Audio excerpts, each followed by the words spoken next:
Cuando se calma el bullicio de la ciudad y se van apagando las luces de la casa, se enciende la luz del entendimiento.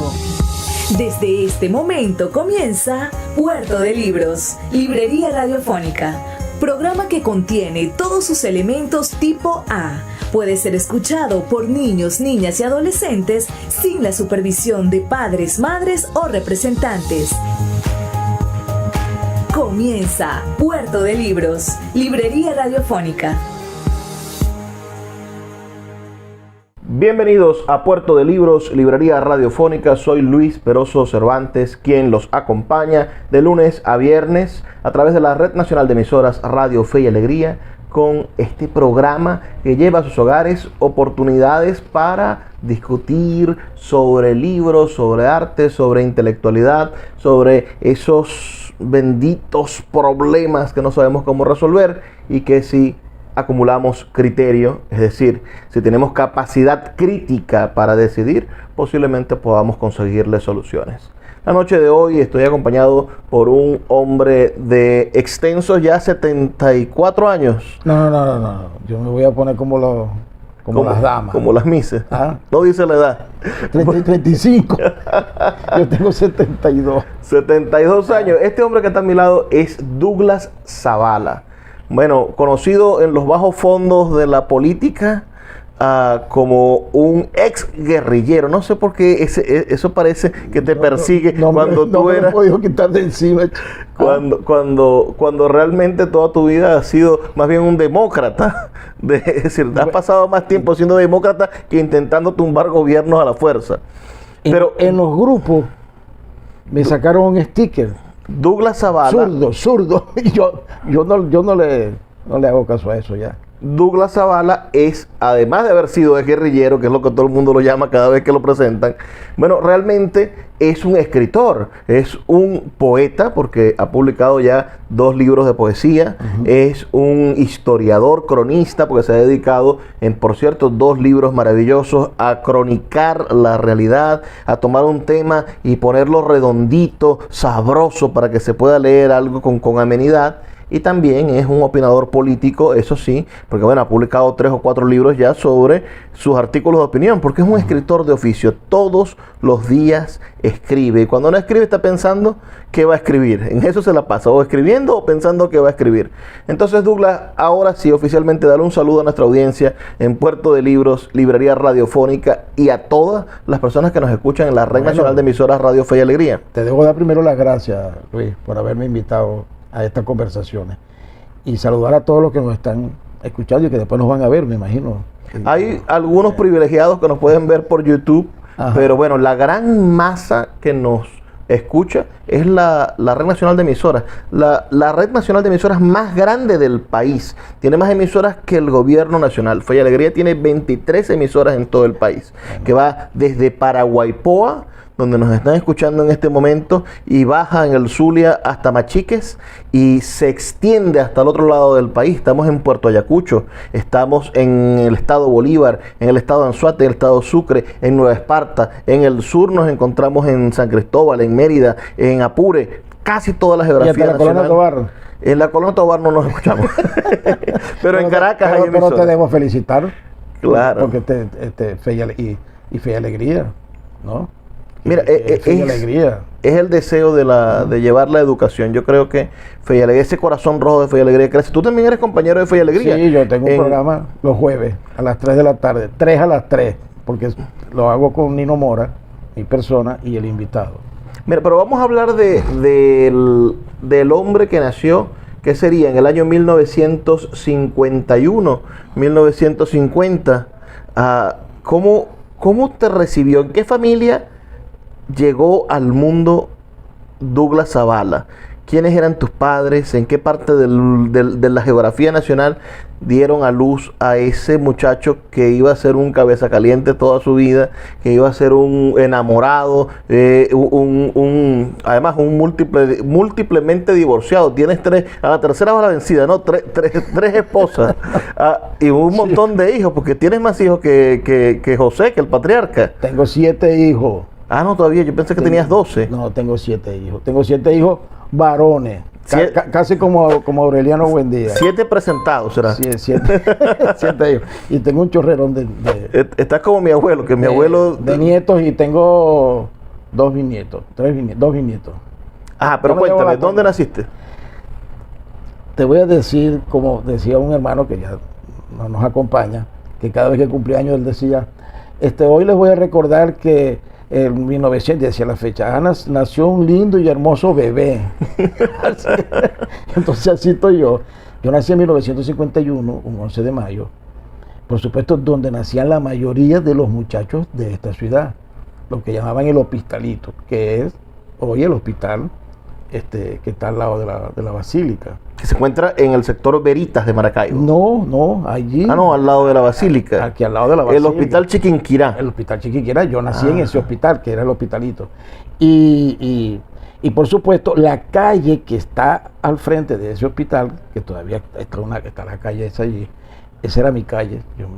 Yo nací y me crié en Los Biombos. O sea que vos sois, lo voy a decir en maracucho, aunque estamos para toda la red nacional, por supuesto, vos sois del Saladillo. Sí, yo es como la gaita. Yo nací en el Zulia, soy del Saladillo, y en la Flor del Zulia yo jugaba cuando niño. Porque la Flor del Zulia era una de las bodegas que quedaba en toda la esquina de mi casa. Y en la otra esquina estaba el Abasto del Saladillo. Y esa calle donde yo nací, por excelencia, fue una calle de gaitero. O sea, si naces en el año 50... Y uno nací. En el año 51... Bajo el régimen de Marcos Pérez Jiménez. ¿Tienes algún recuerdo en tu infancia de niño? Claro, uno a los 5 años no tiene memoria política. Uno a los 5 años no sabe que es pobre o no sabe... Uno es feliz, ¿no? Sencillamente.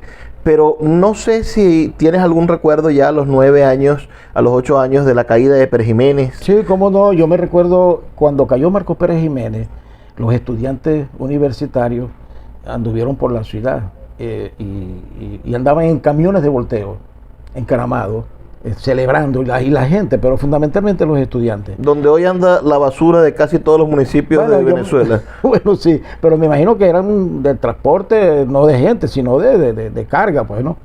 Y hubo una concentración al otro día, una parte, pues, o a los días, no me recuerdo así con precisión, y llegó un grueso de estudiantes en camiones y en camionetas, llegaron a toda la esquina de Cambuleto, que era en la placita, lo que llamaba la placita de los muertos, que estaba al terminar la calle Los Biombos, ella hacía transversal con la avenida Las Delicias, y de inmediato venía la placita de los muertos.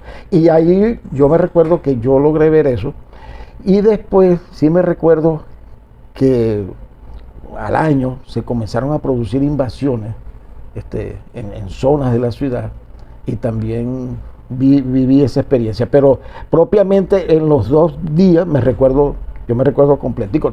Yo tenía 7 años, porque yo nací en el 51 y en el 58 yo tenía, es lógico, tenía 7 años, pero sí yo logro recordarme. Lo que sí debes tener muy claro fue cuando Caldera mandó a tumbar el Saladillo. Ya eras un hombre. Sí, yo pertenezco a la generación de los últimos jóvenes del Saladillo. Yo pertenezco a esa generación. Para quienes nos escuchan a nivel nacional, el Saladillo era un barrio, digamos, un sector popular que estaba alrededor de la iglesia, sí, la basílica de la Chiquinquirá, toda la parte de atrás y un poquito al frente también. Sí. Pero menos. Adelante estaba el barrio Venezuela que llamaba.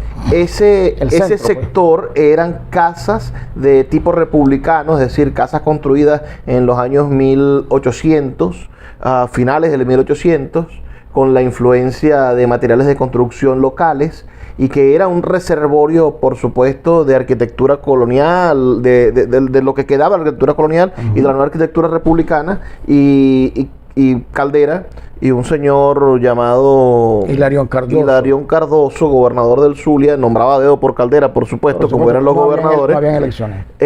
Bueno, ellos decidieron modernizar el centro de la ciudad, y la mejor idea fue derribar todas esas casas coloniales, sacar a las familias de las casas coloniales y dejar al centro no convertido en lo que es. Yo estuve, incluso hay una gaita referida a eso, que hablan de Puerto Arturo.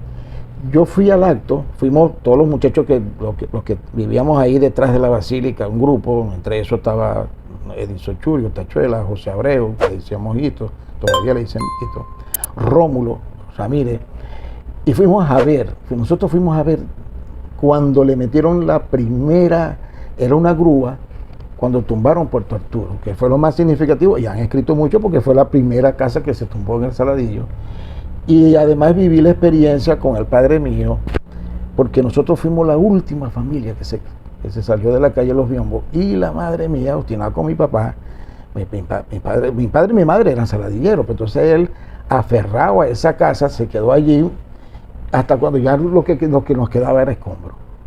Y nos fuimos a vivir, a ser vecinos de Quecambuleto, porque esa parte del Saladillo, donde está el cine Boconó. O sea, ustedes con el dinero que les dieron compraron una casa lo más cerca posible. Lo más, sí, pegado. Porque eso también fue un proceso traumático, porque mucha gente recibió una indemnización falla que no les alcanzó para estar en sitios donde estaban acostumbrados, sino que terminaron en una invasión, la invasión de Francisco de Miranda por la limpia detrás del hipódromo. Otros lograron comprar la inicial para comprarse una casa en un conjunto residencial llamado El Agua Azul. Es decir, y algunos tomaron para el Naranjal, que ya estaba, para San Francisco, que la estaban terminando de construir.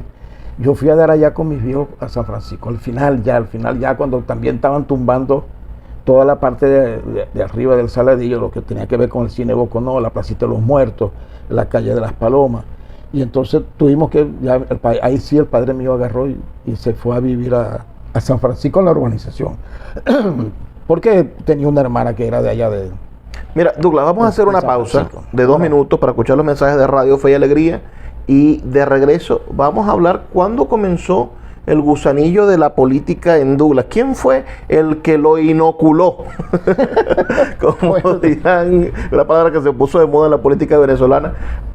¿Y cómo comenzaste a decir? ¿Cómo terminaste con un fal en una montaña, solo, escuchando aquel cuento escuchando a Carlos Andrés Pérez diciendo, ya me vas a echar ese cuento? Ya venimos con más de Puerto de Libros, Librería Radiofónica. Escuchas Puerto de Libros con el poeta Luis Peroso Cervantes. Síguenos en Twitter e Instagram como @Librería Radio. Seguimos en Puerto de Libros, Librería Radiofónica, esta noche conversando amenamente con nuestro amigo, porque realmente es mi amigo, Douglas Zavala. Las amistades no tienen edad, Douglas. No, para nada. Es decir, uno puede ser amigo y me ha pasado... Y en mi caso, como decía Picasso, ¿verdad? Cuando se es joven toda la vida. Mira, aquella expresión, tomar el cielo por asalto, que fue tan utilizado para describir lo que querían hacer unos muchachos de 14, 15, 16 años que querían cambiar el rumbo de la historia política venezolana, pero con un fusil. Y además había otra frase muy bella que yo siempre la he acompañado por el resto de mi vida, siempre, que era del poder del Mayo francés, de los muchachos del Mayo francés: prohibido prohibir. Que tiene un contenido filosófico, es decir, que tiene que ver con la rebeldía, ¿Cuándo comenzaste en el mundo político? ¿Cuándo te comenzaste a equivocar? Chico, yo yo tuve mucha influencia de una familia nicaragüense, de un viejo sandinista que había peleado con Sandino en las montañas de Segovia, Nicaragua, y él se vino para Venezuela, ¿no? Y aquí él se integró al Partido Comunista y tuvo varios hijos, entre esos a Bolívar Sáenz, que es mi amigo todavía, siempre hemos sido amigos, y yo siempre le he hecho ese cuento a la gente y a él mismo, ¿no? Porque yo estudié en la escuela técnica, o sea, entonces en el primer año yo estaba recién llegado, y él, que era de hijo comunista, ¿no? Además hijo de un viejo guerrillero sandinista, yo me hice amigo de él porque una vez entró al salón de clase. Él no estudiaba conmigo, estaba en otra sección. Entró, dijo: profesor, permiso. Y el muchacho entró, aquel muchacho flaquito, cambeto, negrito, y se ha tirado un discurso invitando a los estudiantes a que nosotros debíamos salir a la calle a protestar y tal. Y entonces yo dije, yo eso se puede hacer. Eso quiere decir el año 60, el año 60, 65. Sería 60, ¿qué es? 65, 66. Eso se puede hacer, hablar, y que la gente, y que los profesores. Entonces me hice amigo de él y me llevó para su casa. Y entonces, por supuesto, una casa de una profunda formación de izquierda, comunista, y el viejo, y él fue más el padre, Claro. es el padre, pues. Entonces, cuando vine a ver, estaba militando en la Juventud Comunista, en una etapa donde, eso fue 66, yo milité en la Juventud Comunista 66, 67, 68, hasta cuando el Partido Comunista vuelve a la legalidad y participa en las elecciones de 1968 con una mampara que crearon que se llamaba Unión para Avanzar UPA, y por supuesto tenía el símbolo del gallito, apoyando a Prieto Figueroa. Mira, pero milité en todo ese tiempo, 3 años, yo estuve 3, 4 años militando en la Juventud Comunista. Este es un tema recurrente aquí en el programa, sobre todo últimamente, el hecho de que yo siento que a tu generación, a los que nacieron en los 50 hasta el 59, y a algunos quizás que nacieron en el 70, pero sobre todo los que nacieron en el 50, le truncaron la juventud. Es decir, tú hoy no piensas a un muchacho de 12 o 13 años pensando en tumbar al gobierno. Tú ahorita no ves a un muchacho de 14 o 15 años pensando en militar en un partido, en cambiar. No vemos Greta Thunberg por ahí amarrándose a un árbol, diciendo no tumben este árbol. Esas actitudes es joven, ¿no?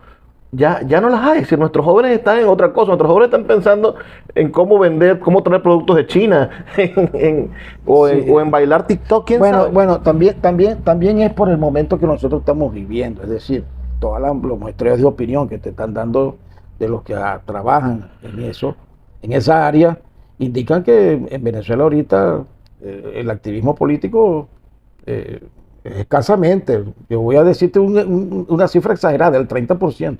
Yo creo que no llegamos al 30% de los venezolanos que les interesa. Las encuestas dicen que el 8% de la gente es la que está metida en el asunto político. Te puedes imaginar, estoy exagerando, ¿verdad? Entonces, quizás en aquellos tiempos no.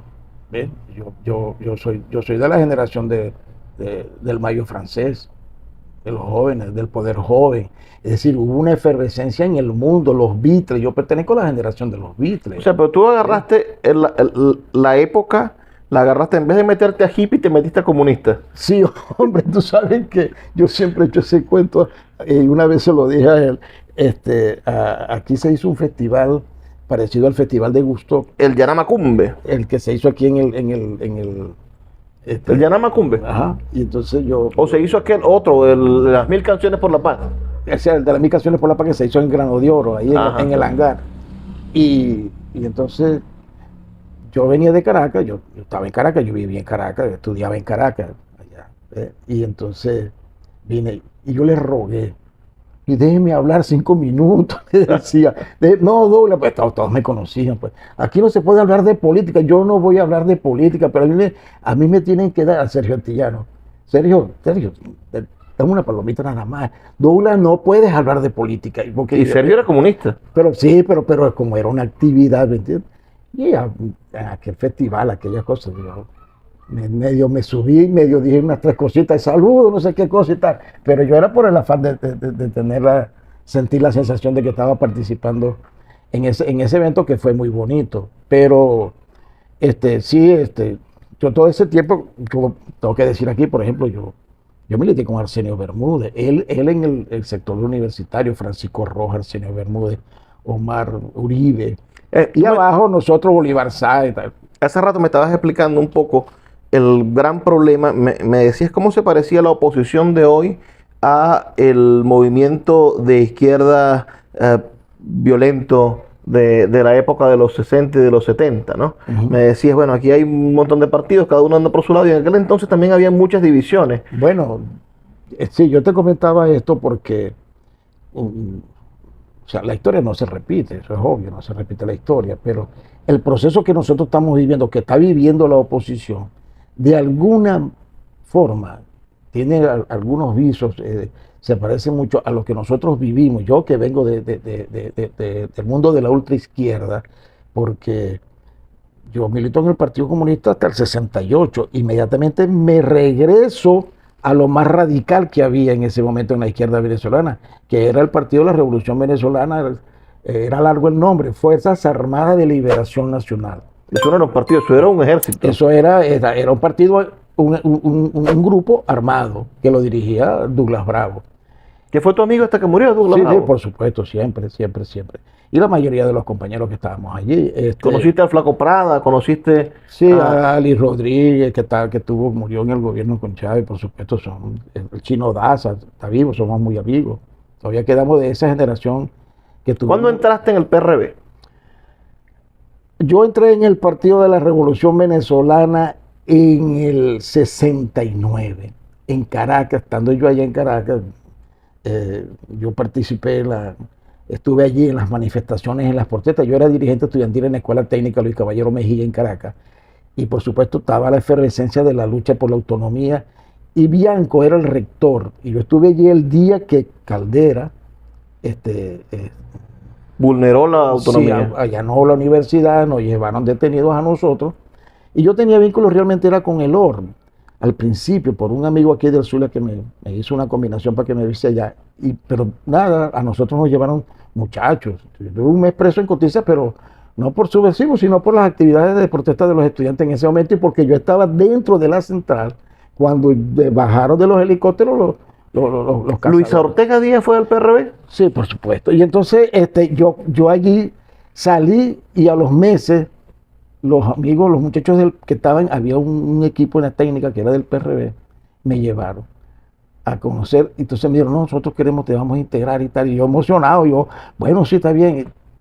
Y a la primera persona que yo conocí en el PRB fue Alice Rodríguez. Y después fuimos muy amigos toda la vida. Pero, a ver, si tú me sabes decir esto. ¿Por qué Ali Rodríguez Araque y Douglas Bravo se separan? ¿Qué es lo que los divide? Mira. A mí me dijo José Quintero Weir que robaron 3 bancos y Ali Rodríguez se llevó los cobres para Cuba. Así me dijo José Quintero Weir. Pero José Quintero no puede decir eso. Bueno, pero dime tú que estabas ahí. En honor a la verdad, esas no fueron las razones por las que nosotros rompimos. Yo te pudiera decir... ¿Tú te fuiste con Ali Rodríguez? Yo me fui con Ali Rodríguez. Te puedo decir una experiencia cortica. Quizás eso marcó demasiado a ese movimiento que venía de vivir desde que se fundó el PRB en 1966 hasta ese momento, predicando con fuerza el tema de la abstención, que tiene que ver con las experiencias y los llamados por eso yo ahora en este proceso, en esta etapa, jamás he acompañado las campañas de abstención, porque el voto es el arma fundamental, es el arma del ciudadano. O sea que ya tú te equivocaste en los 60. Entonces yo no me iba a equivocar, yo pasé 20 años llamando la abstención. Y ¿cuándo se produjo por qué se produce esa división? Cuando a nosotros el tema ya que veníamos de toda esa etapa tan agobiante de presos, muertos, de todo lo que vivimos nosotros. Y a la final llamamos a la atención creyendo que el día de las elecciones donde Luis Herrera Campín salió electo, nosotros íbamos a hacer una revolución en el país porque el pueblo iba a salir a las calles, se iba a armar una revuelta popular casi planetaria, como decía Douglas, y de allí nosotros íbamos a irnos con la gente a Miraflores. Mira, ¿qué sucedió? Voy a echarte cuento rapidito. Nos queda un minuto este segmento. Me han mandado a mí a averiguar afuera, no había celulares, y estábamos reunidos el comité político y el cogollito del PRB en el este de Caracas, y me han mandado a mí, yo me recuerdo, el flaco Prada dijo, que vaya Marco Polo, se monte en su carro y vaya a averiguar qué sucede, porque hay muchas bombas. De repente es que estalló la insurrección y nosotros estamos aquí encerrados. Además estábamos encerrados con armas, con cosas, porque íbamos a irnos a ponernos. Mira, cuando salí, yo digo, voy a mi casa. Y yo vivía en los Jardines del Valle frente a la casa de Copey. Y cuando llego allí, y la algarabía en las calles del Valle y toda esa parte que se sentía desde el 23 de enero, era porque se estaba dando la victoria de Luis Herrera, que en ese momento fue el presidente donde hubo una mayor participación electoral en el país.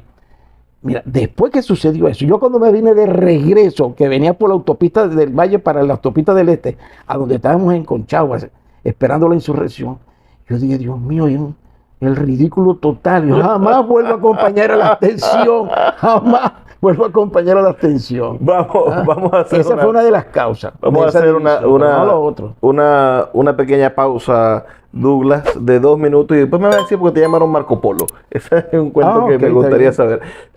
Estamos hablando con Douglas Zavala, escritor, sobre todo escritor. Se ha dedicado los últimos 30 años de su vida a escribir. Lo único que sé es leer y escribir. Ya volvemos con más de Puerto de Libros, Librería Radiofónica. El poeta Luis Peroso Cervantes le acompaña en Puerto de Libros, Librería Radiofónica, por Radio Fe y Alegría, con todas las voces. Seguimos en Puerto de Libros, Librería Radiofónica, esta noche conversando con Douglas Zavala, un escritor, bueno, muy interesante, poeta, cronista, historiador, analista político. Me estabas contando que yo te decía lo que me había contado José Quintero Güey, ¿no? Así que posiblemente sea el cuento que echó el Douglas Bravo. Hay cuentos que no se cuentan. Ali Rodríguez escribió un libro llamado Antes que se me olvide, y por supuesto yo obligado me lo leí para verlo, pues, ¿me entiendes? Y hay cosas que no se cuentan, es decir, nosotros pero participamos, se pudieron haber participado en tantas operaciones que en ese momento se llamaban operaciones de carácter financiero para ¿Cuántos bancos se robó el PRB? No sé, lo que sí sé es que era una cuestión de bandoleros. Yo siempre las reivindico, pero no en los términos como lo decía Douglas, pero Douglas siempre decía, la revolución se hace con hombres, armas y dinero. Y después el MAS sacó la consigna fundamental de ellos cuando surgió el MAS, que surgió en 1970 el MAS, sacó aquella consigna genial, imaginación contra dinero, para contrarrestar la avalancha publicitaria de los gobiernos, ¿verdad? Y hoy hay que decir, para hacer la política, hay que decir imaginación más dinero, más dinero, más dinero, más dinero, porque no es fácil mantener el activismo político en la calle, así sea de la forma ordinaria, trabajando, haciendo actividades. Estamos hablando que en el año 1978, cuando gana Luis Herrera Camping, Douglas Zavala se va con la primera gran división del PRB. Sí, por supuesto. ¿Te vas para Cuba? Mira, nosotros de verdad, insurgimos, nos constituimos un movimiento llamado Tendencia Revolucionaria en ese momento. Eran tendenciosos. Sí, exactamente. Y resolvimos, por supuesto, en contraposición a lo que ya nos había pasado durante tantos años, en eso ha llamado la atención. Una de las primeras decisiones que dijimos, no volvamos más nunca a tener.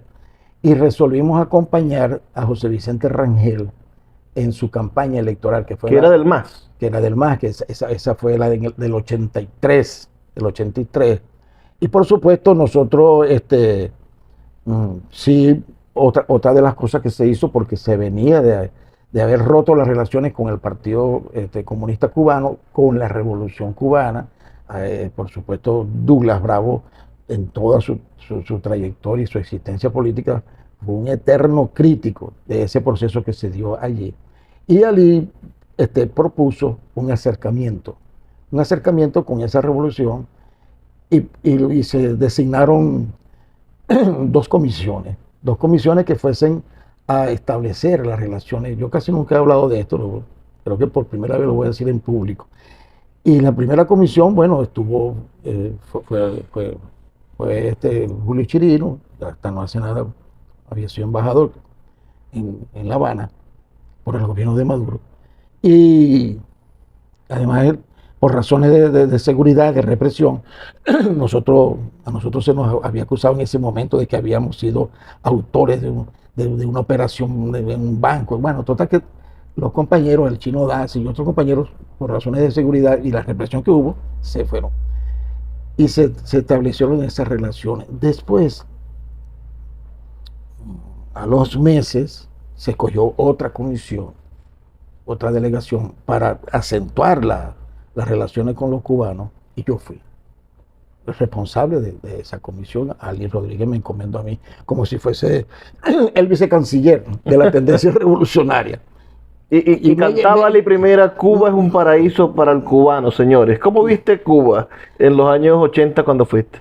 Bueno, te voy a decir algo. Fuiste antes de la caída del muro de Berlín, así que... Sí, a mí me agarró oficialmente en Cuba el momento cuando Brezhnev definitivamente anuncia el Glasnost, ¿no? Entonces te puedes imaginar. Una conmoción nacional. Y en paralelo también el proceso de la lucha armada que se estaba dando, que se estaba terminando en Nicaragua, pero que también estaba... y recuerdo que los cubanos, yo me quedé en Miramar, una zona de La Habana, en un sitio que ellos llamaban el Hotelito y el Hospitalito, porque era un hotel, pero era un hotel colmado de puros guerrilleros, y casi todos que estaban ahí curándose de los enfrentamientos armados de Centroamérica. De todo era como un espacio, un spa para guerrilleros. Sí, prácticamente, estuve allí y por supuesto, yo conocí esa Habana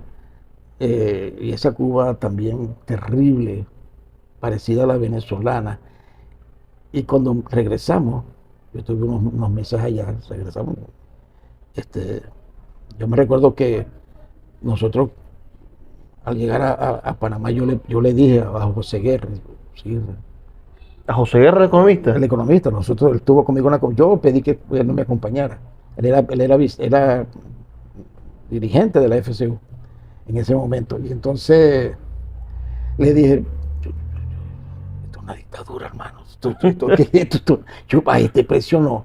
Cuando regresamos, por supuesto, Ali, emocionadísimo, porque yo había estado cumpliendo con todas las actividades formales en la sede del Comité Central, reunido con el embajador de Venezuela, con el embajador digamos, de Cuba aquí en Venezuela y con miembros del Comité Central.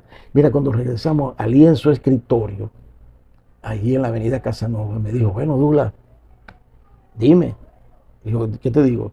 Bueno, ¿cómo te fue? No, bien, yo cumplí con la actividad, porque nos íbamos a traer a un grupo de venezolanos que se habían ido con los cubanos a finales de los 60.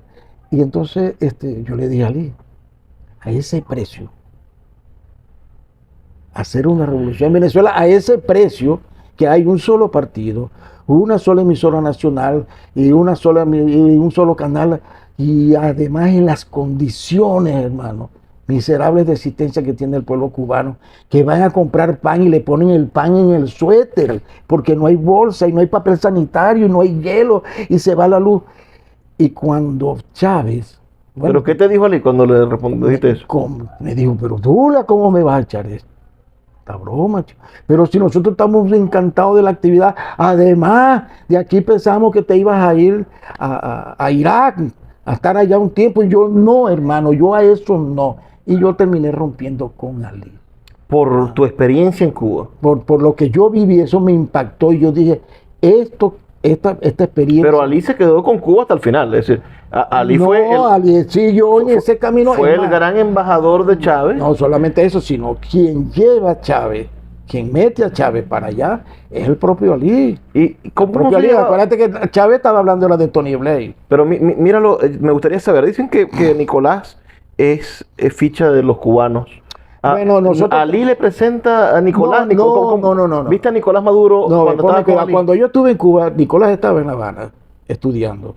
Y el Curro Zamora, que es mi amigo, que viene de ser presidente de Falcón, que le acabamos de publicar, por cierto, un libro que está disponible en Amazon, publicado por Sultana del Lago. Estudió con él, ellos estudiaron allá 2 años. Ali me dijo a mí, cuando yo regresé, pero si yo pensaba que te podías quedar en la escuela Nico López los 2 años que nos están entregando para estudiar allá, yo le dije, a mí no me tiene nada que enseñar esos cubanos, hermano. O sea que cuando Ali quiso hacer conexiones con los cubanos, ya Nicolás estaba en Cuba. Sí, no, ya estaba en Cuba, porque Nicolás nunca perteneció al PRD, él sí es verdad, él llegó allí por la vía de la Liga Socialista, eso es cierto. Pero sí, él es Nicolás Maduro es un cuadro formado por los cubanos en el 82, 83. ¿Y hablaste con Nicolás cuando estuviste allá? No, yo con Nicolás hablé cuando lo nombró, lo comisionó el presidente de la Asamblea Nacional Constituyente que murió, Luis Michelena. Luis Michelena, cuando yo denuncié hechos de corrupción en el gobierno de Arias Cárdenas, que terminé llevando desde la Dirección de Auditorías de la Contraloría unos 44 expedientes a salvaguarda aquí en el Zulia, y el Michelena tenía mucho interés en saber, porque en ese momento estaba peleado con Arias. Empezaba quizás el problema de Arias y Chávez. Entonces, él quería saber hasta dónde todo eso era cierto. Y Nicolás era un diputado. Entonces hubo un acto aquí con Chávez. Esa fue la primera vez que viste a Nicolás. Sí, que conversé. Es la primera y la única vez. Porque yo rompo con el chavismo cuando se inicia el proceso de la reforma constitucional, porque yo dije, Dios mío, esto es Cuba. O sea, tú rompes con el chavismo en el año 2007. Sí, cuando se produce la reforma. Cuando se produce la reforma, yo dije, yo no acompaño esto. Este modelo es el modelo cubano. O sea, que a mí me pasó exactamente lo mismo. Lo que pasa es que yo tenía 17 años. Y venía de vivir yo, como dicen ahora, yo he podido, quizás esa frase lo hubiese podido haber dicho en ese momento. Yo rompo porque yo vengo del futuro, porque yo estuve allá y vi ese modelo, que es el modelo que nosotros tenemos ahorita en Venezuela. A mí me pasó exactamente, pero con la enmienda. Porque a mí me gustaba la reforma. Ya. Los 60 y tantos capítulos, ahí estaba, bueno, el matrimonio gay, porque se eliminaba aquella cosa de que un hombre y una mujer son los que se pueden casar, se ponen dos ciudadanos, o estaba la seguridad social obligatoria, es decir, universal para todo el mundo. Es que esa reforma tenía muchas reivindicaciones. Pero finalmente, frente a las tantas cosas, estaba lo de la reelección, ¿no? Entre 60 y tantos artículos que querían modificar. Y yo tenía 17 años, cuando pasó eso, 16, 17 años. Y cuando vino la enmienda, donde había un solo punto, que era la relación indefinida, yo dije, no, esto... Bueno. Yo no me monto en este barco. Terminó la oposición apoyando todo eso, porque eso fue prácticamente aceptado por todos los factores políticos. Vamos a una pausa de 2 minutos para escuchar los mensajes de Radio Fe y Alegría. Estamos conversando con Mr. Douglas Zavala, que hasta el momento hemos hablado solo de historia política venezolana, la historia que no está escrita. Además, yo tengo ese misterio por esos años 80. Yo quisiera que se escribiera la historia de los años 80, se contara lo más científicamente posible, porque creo que ahí es donde está el hoyo, ahí es donde empezó a ver el problema.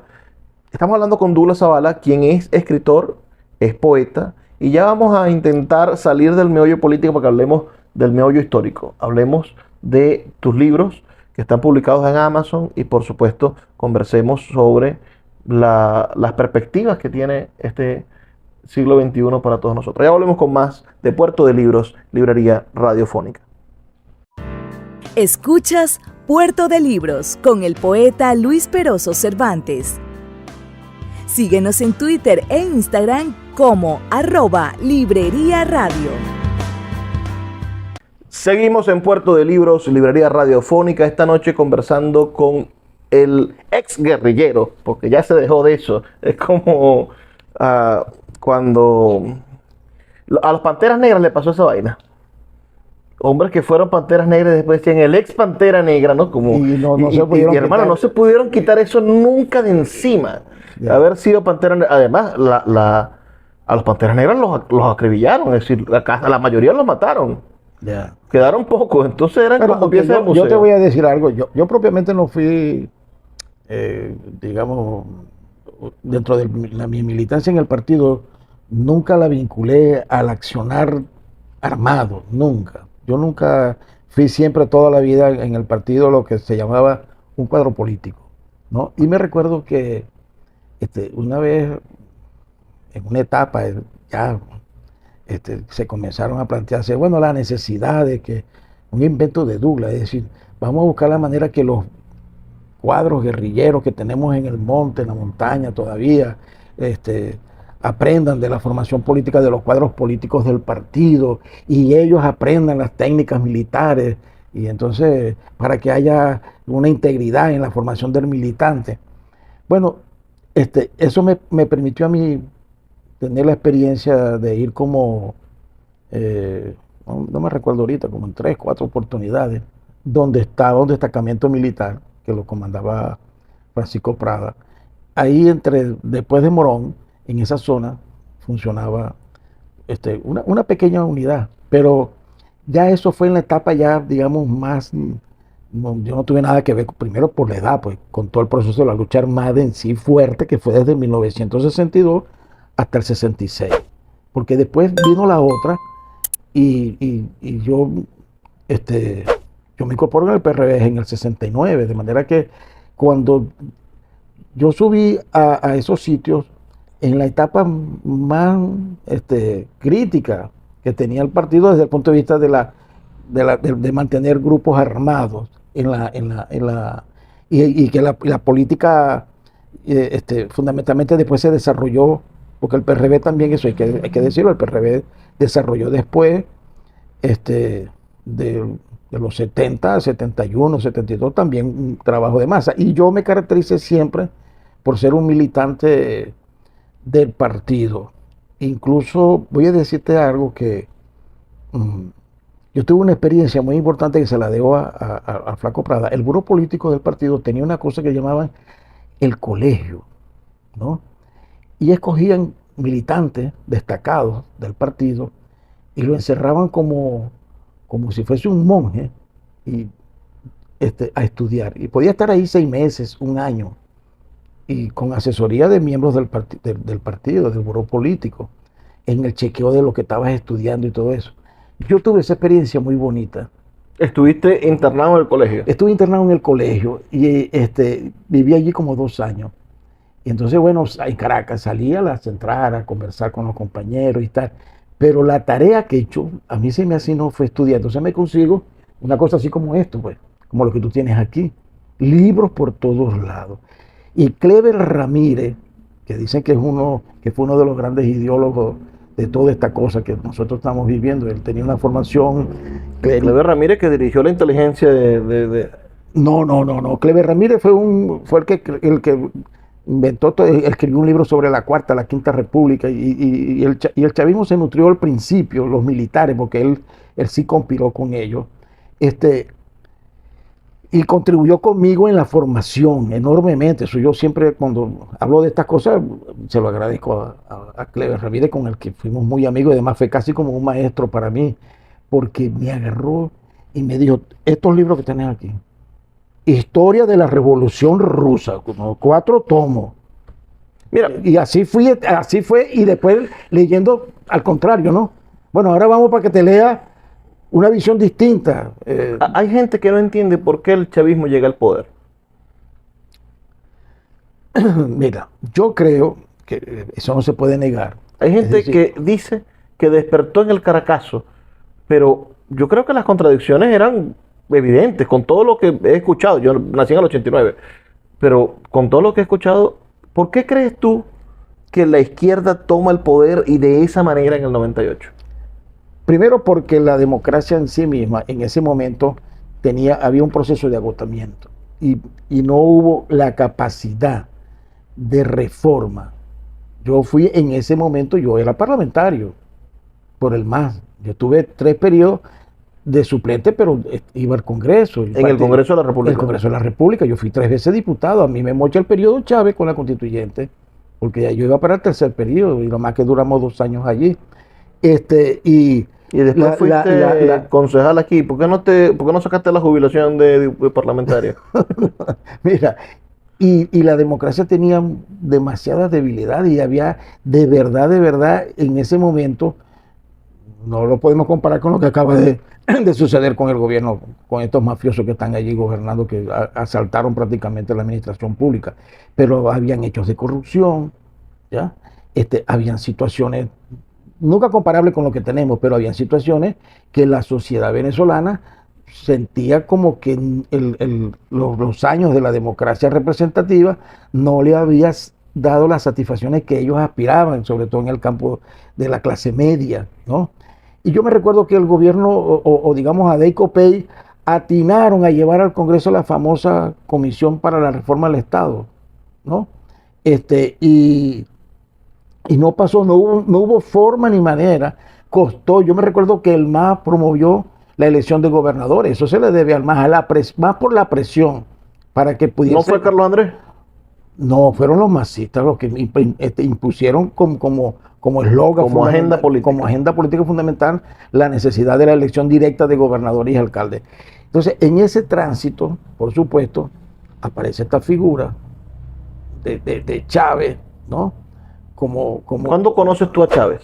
Bueno, yo no tuve la oportunidad nunca de conocer personalmente a Chávez. Yo nunca tuve. Yo lo vi, te digo, él estuvo una vez aquí en la calle Carabobo.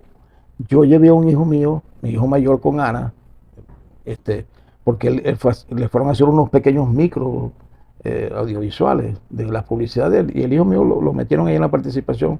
Mi concuñado Euro González, que era en ese momento con Durán Centeno, parte del equipo de lo que era el MBR 200. Pero yo no tuve la oportunidad. Vi a Chávez cuando vino antes de su campaña electoral, que fue a la facultad ahí en el estacionamiento de la Universidad del Zulia, y después lo volví a ver en el Poliedro, lo volví a ver cuando dijo, que allí fue cuando yo salí del Poliedro y dije, yo no vengo más nunca nada de esto, porque Chávez allí dijo, vamos a crear el partido único de la revolución venezolana. Yo dije, no, esto es el modelo cubano, hermano, ¿para dónde vamos con esto? Y yo definitivamente dije, no acompaño esto. Yo pensé que tú habías sido cercano a Chávez, que lo habías escuchado. No, yo no tuve esa posibilidad. ¿Con Arias Cárdenas sí te pasó? ¿Sí lo tuviste? Sí, claro, porque yo apoyé a Arias Cárdenas. Yo me recuerdo que yo, estando de parlamentario, Mario Isea, que yo siempre he tenido amistad con él, que por cierto recientemente lo vi, ahora después que salió de ser embajador, y en el Congreso. Esa gente sí le ha ido bien, Mario Isea, Calixto Ortega. Bueno, estaba en el gobierno. ¿Ves?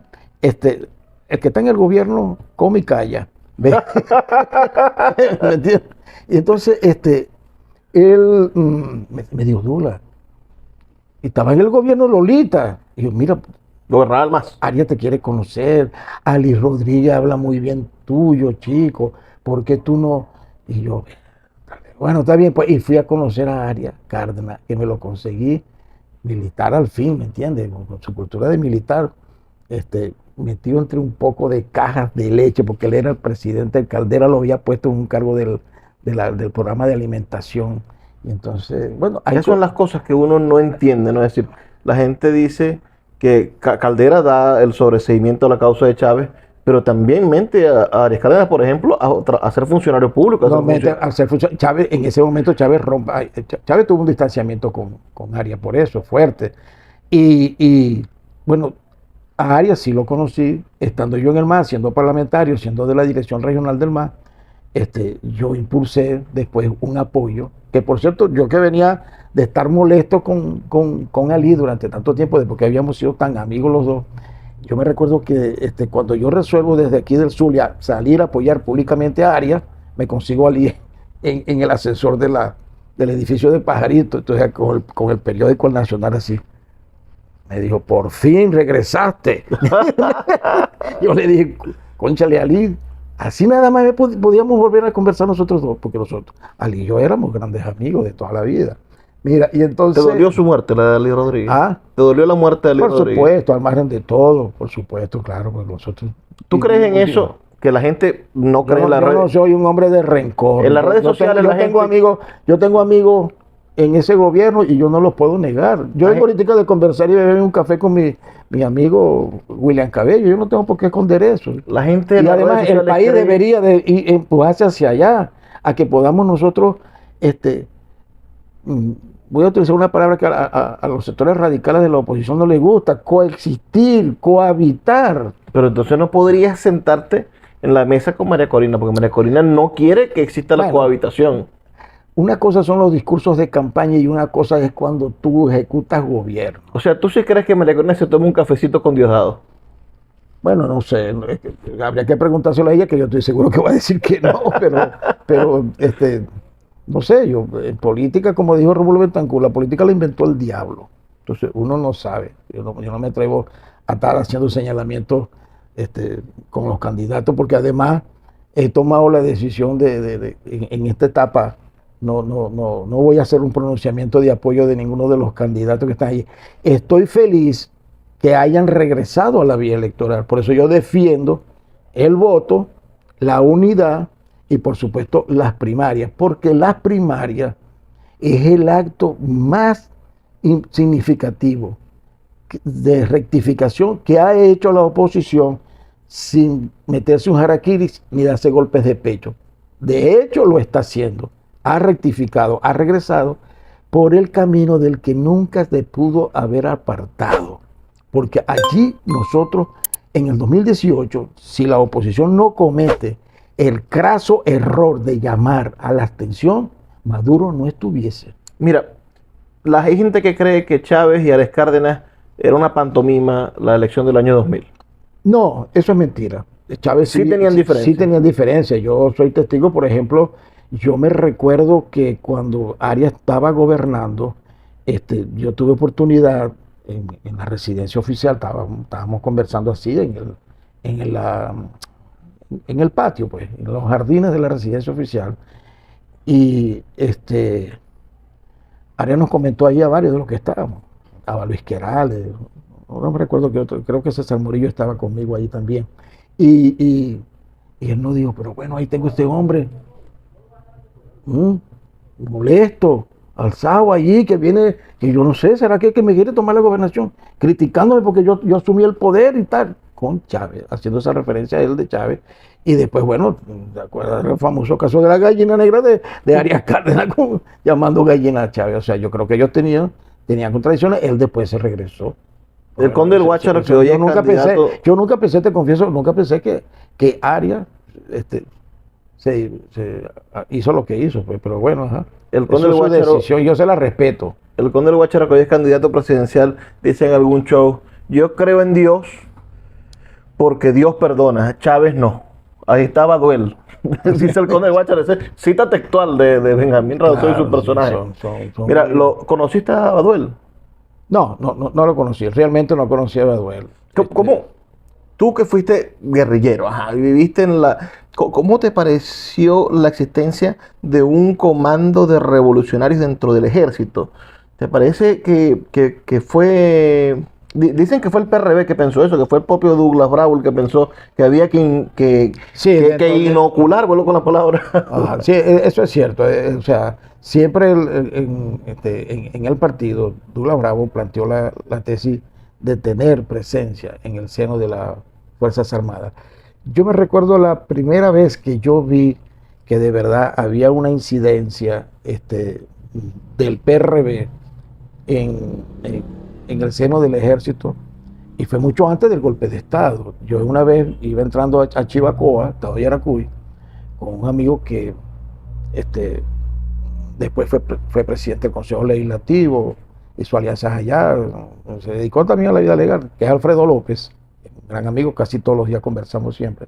Y íbamos los dos con otro compañero del partido, porque él era del PRB también, y él sí había sido un hombre de estar encaramado en la montaña, ¿no? Alfredo López. Y entonces viene y me dice, toma. Y cuando veo, es un panfleto multigrafiado y decía arma. Y era Acción Revolucionaria Militar Armada. Yo le digo, estos son los compañeros nuestros, me dijo, que tenemos en el seno de las Fuerzas Armadas. ¿Ya? Y entonces tienen esto lo están regando en los cuarteles. Y eso fue muchísimo antes, pues. Eso fue muchísimo antes digamos, del 92, que yo vi que después, bueno, se supo lo que se sabe todo el mundo, el hermano de Chávez.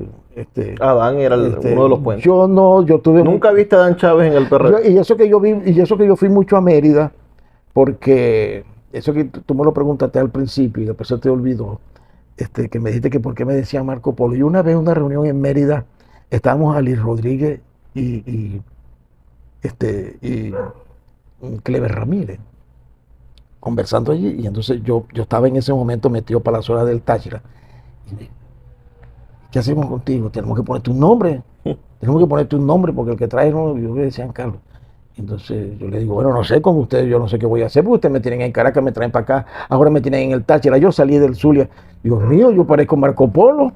No, que se diga más Marco Polo. Comandante Marco Polo. Bueno, Y en ese momento, te estoy hablando 72, creo que fue, yo iba mucho a Mérida y ya el hermano de Chávez, el hermano mayor de Chávez, militaba con el PRD y el enlace, por supuesto, era Cleber Ramírez, que en ese momento estaba sacando los últimos años que los había dejado votados de arquitectura.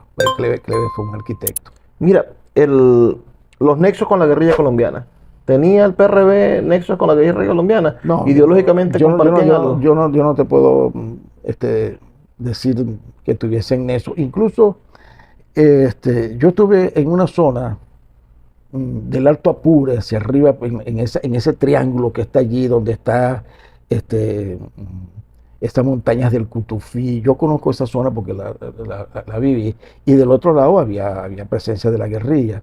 Y a mí se me encomendó una tarea que me la encomendó Cleber Ramírez para sacar un grupo de compañeros que se habían quedado por allí abandonados de una guerrilla que había tenido el partido. Y yo tuve la responsabilidad de irlos a buscar, tratar de sacarlos, algunos de ellos, ponerlos a ubicarlos en la Panamericana, en otro proyecto que tuvo, que había en el partido, de que se iba a hacer toda una guerrilla en toda la zona panamericana. Y yo viví eso, y de verdad, a mí no sé los altos mandos que tendría, pero yo que tuve la oportunidad de estar cerca de allí, de andar en esos montañones, nunca me vinculé, nunca me dijeron, mira, porque y sabíamos que había presencia, que si del ELN, de la FARC, de aquel lado de allá, y nosotros teníamos esos compañeros, nosotros logramos sacar gran parte, yo logré dirigir con algunos compañeros y sacarlos para el Vigía, para la parte baja de Mérida, pero no, a mí no me consta, pues, de que hayamos tenido relaciones en esa época es posible que se tengan, no te lo puedes... Como es Douglas Bravo, con Marulando, claro. Eran grupos armados en América Latina. Una vez y el Flaco Prado estuvo en la OLA, que fue el Congreso Internacional que hubo de los guerrilleros de toda América Latina. Una vez me estaba tomando unos cocuís con Tito Núñez Silva. Ajá. En su casa ya, qué bella casa que tiene él, decía el poeta Carlos de Mar, pero la casa de Tito Núñez Silva es el lugar más hermoso del mundo. Lo único que tiene malo es Tito Núñez Silva, que vive ahí. En Piedralta le puso él, Piedralta. Sí. Si sacas a Tito Núñez es un paraíso. De todas maneras, uno puede ir al paraíso. Gran amigo, Tito Núñez. Un ser espectacular, un gran poeta. Es zuliano y es de aquí. Pero se lo pasó toda la vida ahí. Se fue de muchacho de Barquisimeto. Y militó en el PRD. Militó primero en el MEC. Me dijo él una cosa, ya golpeado por los tragos, me dijo, es un estúpido el que se quiera ir a montar en un cerro hoy. Si el satélite sabe dónde está. Si sí, yo digo ahorita cualquier vaina contra el gobierno y ya me están escuchando. ¿Qué opinas tú, que tuviste esa experiencia de organización en un movimiento insurgente, de la Operación Gedeón, por ejemplo? O del otro muchacho que se me olvidó hasta el nombre, pobrecito, que dice uno pobrecito, pero salía en Twitter con armas y con cosas, el comandante se me olvidó el nombre de él. Bueno, no importa, murió, pero acribillado. No me recuerdo, pero yo te voy a decir algo. La oposición venezolana en su conjunto ha tenido una dificultad, que es que, claro, son tiempos distintos, ¿no? ¿Tú sí crees que la Operación Gedeón fue un movimiento?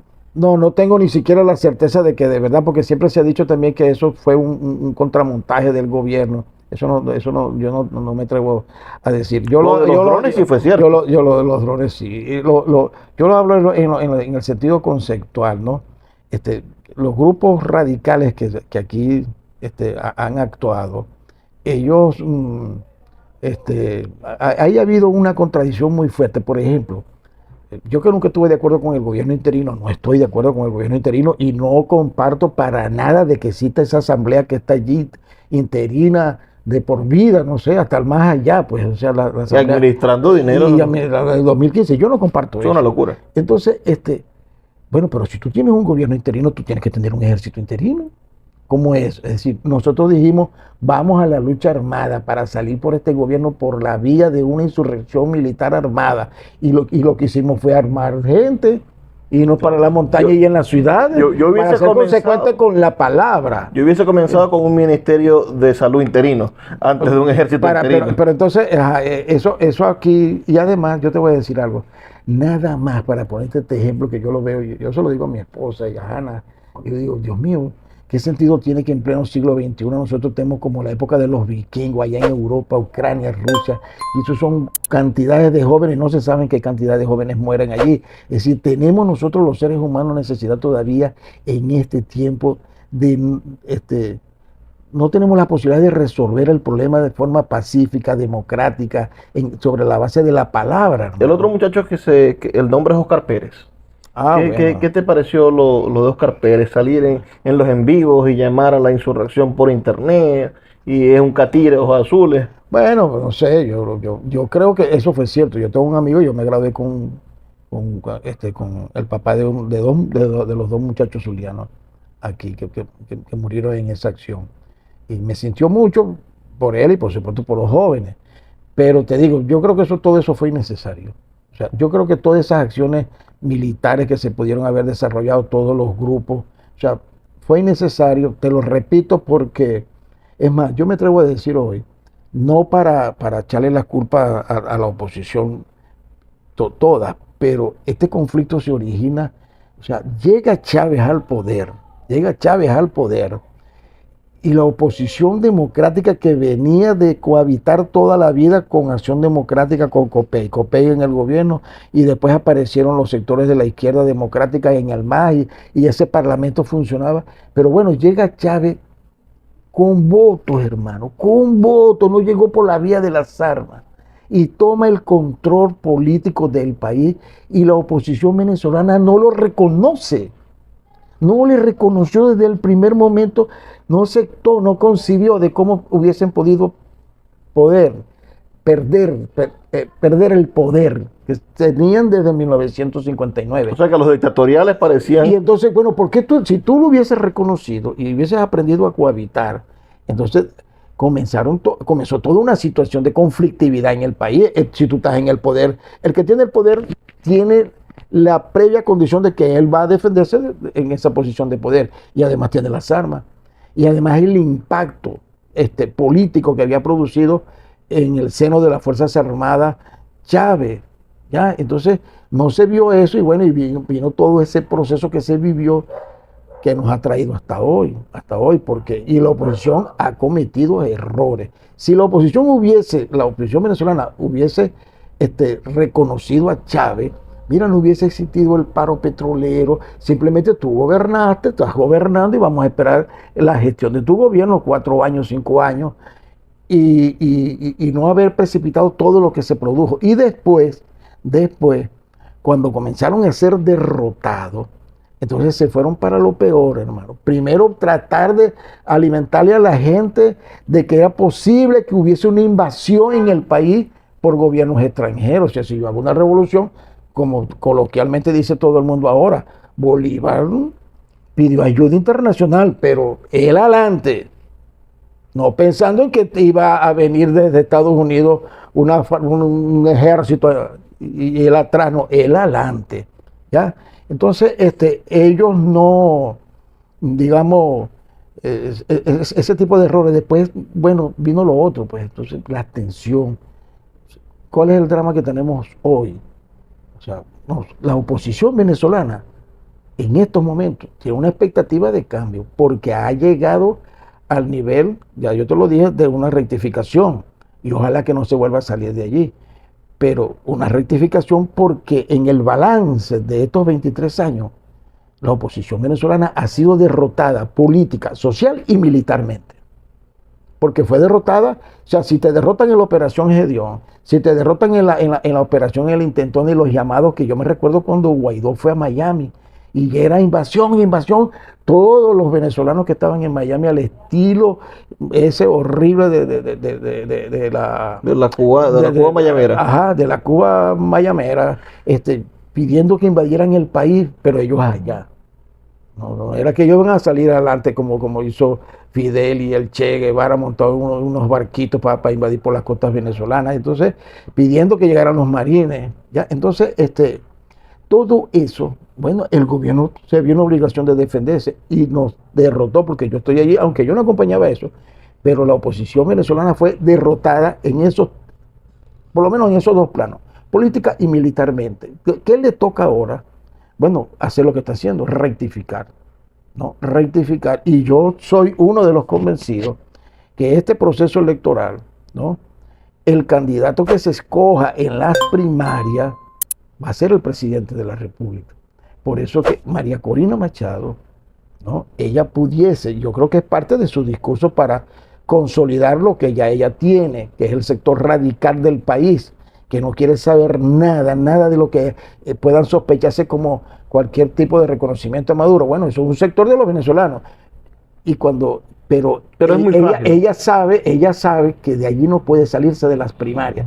Si María Corina se sale de las primarias, ella comete un autosuicidio. O sea, porque ella acaba con las primarias, porque acaba. Le quita validez. Le quita validez, pero ella también se hunde. Es decir, El problema de María Corina, creo yo, es que ella, porque tiene que satisfacer a los radicales, no puede tener una candidatura conciliadora. bueno, pero eso está bien, no importa. Pero ¿cómo hace para pedirle los votos a los adecos y a los copellanos si los Pero es están que atacando? con el gobierno no hay que ser conciliador. No, pero Si no no- es conciliador. Es decir, la candidatura de oposición tiene que ser conciliadora entre la oposición. Y ella no tiene un discurso que consolide la unidad opositora. Bueno, porque quizás la estrategia que ella tiene es esa que tú dices, mantenerse en el campo de la posición radical, aunque ella no, lo que no puede negar María Corina es que ella es corresponsable junto con todo el G4 de todas las acciones que nos alejaron a nosotros de la posibilidad de que Maduro no estuviese gobernando en el segundo periodo. Eso ella no lo puede negar, aunque ella no lo diga. Y yo no lo digo en el sentido para meterle una puñalada a ella por la espalda, porque la estoy criticando en cuanto a eso, sino que esa es una realidad. Es decir, fueron todo. Ahí nadie puede tirar la primera piedra en materia de errores. Ahora, yo digo, María Corina está obligada a estar en las primarias. No se puede salir porque la hunde, ¿verdad? Le hace daño a las primarias, se hace daño a ella y abre la posibilidad de que si aquí van dos candidaturas, una María Corina Machado por un lado y el candidato de las primarias, es probable que Maduro pueda ganar las elecciones, es probable que las pueda ganar, porque no podemos olvidar que Maduro tiene, no sé, creo que son 20 gobernaciones, tiene más de 100 alcaldías. Eso es una estructura política, organizativa, y tiene el poder. Es decir, no estamos hablando de cualquier tontería. Entonces, lo ideal sería que, bueno, María Corina que participe. Tiene el poder o tiene cercano a la gente. Porque a mí me toca la puerta aquí la señora de la VC, la señora de la jefa de calle, y me dice que viene el CLAP. Porque Cuando llega el CLAP, ¿no? ellos existen, ellos están. En diciembre me tocaron la puerta y me trajeron los 2 regalitos para mis 2 hijos. Ellos están y además con una característica que no la tiene la oposición, de forma particular las partes. Por ejemplo, hoy Un Nuevo Tiempo es un partido consolidado en el Zulia, pero tú vas a buscar Un Nuevo Tiempo en Guayana y no tienen esa presencia. Es decir, los partidos políticos de la oposición hoy, producto de la derrota, no son partidos nacionales, hablando en los términos orgánicos, estructurales. O sea, primero Justicia, bueno, es Fuerte Miranda, ¿ya? Es Fuerte Miranda. No creo. Pero es fuerte, y pudiera ser fuerte aquí en Maracaibo, ¿verdad? Pero no es fuerte en todo el país, no es fuerte en Yaracuy. Henry Falcón, que tiene su partido Futuro, tiene un nicho fundamental es en Lara, es decir, no son partidos nacionales.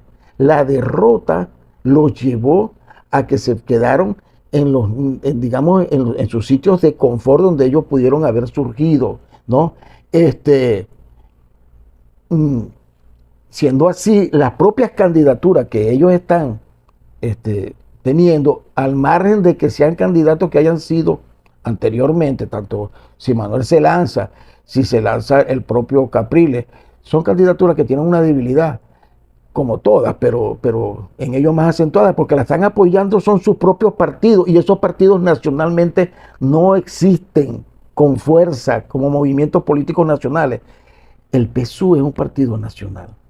Es el que queda. Es un partido nacional y está en todas partes. Yo vi a esta muchacha que tuve oportunidad de escuchar y yo le pregunté a Delsa Solórzano y ella dijo, no, mi partido, Encuentro Ciudadano, existe en todo el país. Bueno, yo estoy obligado a creerle por respeto, ¿verdad? Que existe Encuentro Ciudadano en todo el país, pero nosotros no nos podemos meternos esos engaños tan fuertes así. Entonces, y María Corina tiene una característica, yo la veo así, es un aspecto positivo de ella, que la candidatura se le está convirtiendo en una candidatura con presencia nacional de ella, y no pero yo quizá la estructura abajo, no sé. Pero la va a matar la opción de las elecciones, de las mega elecciones. Porque va a necesitar un líder de María Corina en cada estado que sea candidatear a la gobernación. Bueno, no sé si Maduro pudiera lanzarse con la de la mega elección para llevar a todos esos gobernadores y alcaldes y concejales y legisladores regionales a que obligatoriamente le hagan campaña, porque él tiene también un inconveniente. Es decir, las primarias son tan importantes en el campo de la oposición y como política para contrarrestar al gobierno, que ella misma se convierte dentro del PSUV en un acto subversivo. Ahorita hablar dentro del PSUV de primaria, pues eso es imposible, porque eso atenta contra Maduro, ¿ya? Entonces, imagínate tú el significado que tiene en el... Es que si Maduro va solo, se le pueden voltear algún gobernador, más de uno. Pero por supuesto... Y se le pueden voltear al alcalde. Bueno, en el supuesto que vaya solo, y además que no haga elección, sino que se autoproclame, ¿ya? Sí, o sea, por eso las primarias son fundamentales, ¿me entiendes? Y hay que hacer esfuerzos porque las primarias prendan en la población, porque es el que quede, ¿no? Y yo estoy convencido que María Corina no se va a retirar de allí, ni siquiera con el tema de las cactagüeyas. Yo no soy tecnológico, yo no pertenezco a la generación de la tecnología. Tengo dominio, por supuesto, ¿no? Pero yo me imagino que esas máquinas cactagüeyas, ellas deben de tener el mecanismo para que la información no fluya a una central. Simplemente deben de servir, es que si tú llegas, certifica que la data que está en el cuaderno en físico es comparable con mi cédula de identidad y con mi huella digital. Si soy yo el que voy a votar. Ahora, tiene que tener esa máquina, esa cactagüeya que está allí, tecnológicamente, el mecanismo para que no transmita la información para el SEBIN, por favor, para la vicepresidencia de la República. ¿Ah? De manera que, y eso hay que decirlo, yo ojalá, eso es materia de la Comisión Nacional de Primaria, pero yo sí estoy de acuerdo con que se participe en las elecciones de las primarias con el apoyo del CNE, porque que además con ese CNE nosotros tenemos que ir a derrotar a Maduro. Bueno, ya se nos quedó por fuera, Douglas, bueno, conversar sobre tus 8 libros. Tenemos que hacer un programa solamente para conversar de los 8 libros. No te preocupes, Me van a regañar en Fe y Alegría porque estamos hablando mucho de política. Así hubiésemos hablado de los libros. Yo voy contigo a presentar un libro, aprovecho para meter la cuña, que yo le puse de título Venezuela solo en crónica. Yo me he dedicado a escribir en ese modo de crónica y es la historia de Venezuela hecha en crónica desde cuando llegaron los españoles hasta cuando llegó Chávez. Porque la parte de Chávez para acá, yo tengo otros libros que yo he publicado, que son mi análisis político, como en 2 o 3 libros que yo tengo publicados. De todas formas, lo dejo como tarea, lo dejo como un compromiso. Vamos a traer a Douglas con todos sus libros y vamos a conversar sobre su literatura, vamos a leer fragmentos de ella, que también es política, porque este hombre como que nació para eso. Y nos va a echar el cuento en un próximo programa. Digan, comenten si quieren que Douglas eche el cuento de cómo hizo para sobrevivir a 2 divorcios y tener 33 años casados. Ese es el gran secreto. Vámonos a despedirnos. Ha sido un inmenso placer estar con ustedes todo este tiempo. Sin duda, trabajar para ustedes es un gran honor. Soy Luis Peroso Cervantes, me encuentro con ustedes todas las noches a través de la Red Nacional de Emisoras Radio Fe y Alegría. Nos escuchamos el día de mañana. No puedo despedirme sin antes pedirles que por favor sean felices, lean poesía.